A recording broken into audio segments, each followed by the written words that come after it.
আরজিকর কাণ্ডের প্রতিবাদে বুধবার পথে নামে বিজেপি মহিলা মোর্চা। ধিক্কার মিছিল করে বিজেপি। কলেজ স্কোয়ার থেকে আরজিকর পর্যন্ত মিছিল হয়। মিছিলে হাঁটেন বিজেপি নেতা রুদ্রনীল ঘোষ। তার দাবি, তথ্য প্রমাণ লোপাট করতে আরজিকরের সেমিনার হল তড়িঘড়ি ভাঙা হয়।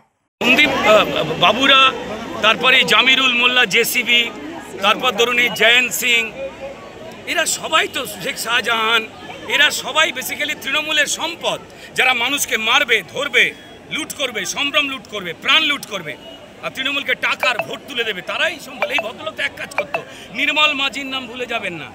এই আরজিকর হাসপাতালে 2 নম্বরই ওষুধের ব্যবসা করেছিল, বিরাট খবর হয়েছিল, চেপে দেওয়ার চেষ্টা হয়েছিল।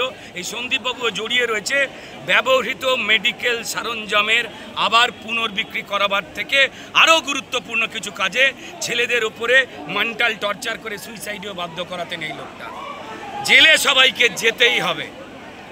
সিবিআই যেই তদন্ত নির্দেশ দিয়েছে কোর্ট, সঙ্গে সঙ্গেই যে রুমে ঘটনা ঘটেছিল আরজিকরের, তার আশপাশ ভাঙা শুরু করেছে পিডব্লিউডি মন্ত্রী। সতর্ক থাকবেন, ডাক পড়বেই।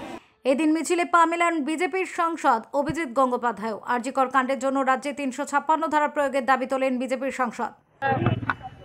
আমি অবিলম্বে 356 ধারা প্রয়োগের কথা বলছি, দাবি করছি, আবেদন করছি প্রধানমন্ত্রী এবং আমাদের স্বরাষ্ট্রমন্ত্রীর কাছে, এবং রাজ্যপালকে বলছি সেই মর্মে রিপোর্ট পাঠাতে। কারণ এই স্টেটে একজন কর্মে রত ডাক্তার, তিনি রেস্ট ছিলেন একটা রুমে, তাকে সেখানে রেপ করা হয়, খুন করা হয়, এবং অন্তত 1-3-4 জন বা 5 জন মিলে এটা করেছে। আপনারা একবার ভাবার চেষ্টা করুন, যে মুহূর্তে মেয়েটি ভাবছে, বুঝতে পারছে যে আমায় মেরে ফেলা হচ্ছে, তার মধ্যে কি আতঙ্ক কাজ করেছিল, কি অসহায়তা কাজ করেছিল, একবার 1 সেকেন্ডের জন্য হলেও ভাবুন। এদিন বিজেপির ধিক্কার মিছিল অভিজিৎ গঙ্গোপাধ্যায় ছাড়াও সামিল হন বিজেপি নেতা রাহুল সিনহা, প্রাক্তন বিজেপির সাংসদ রূপা গঙ্গোপাধ্যায়রা। আরজিকর কাণ্ডের বিচার চাইতে ইতিমধ্যেই কলকাতা হাইকোর্টের দ্বারস্থ হয়েছেন বিজেপি নেতা শুভেন্দু অধিকারী, আইনজীবী কৌস্তব বাগচিরা।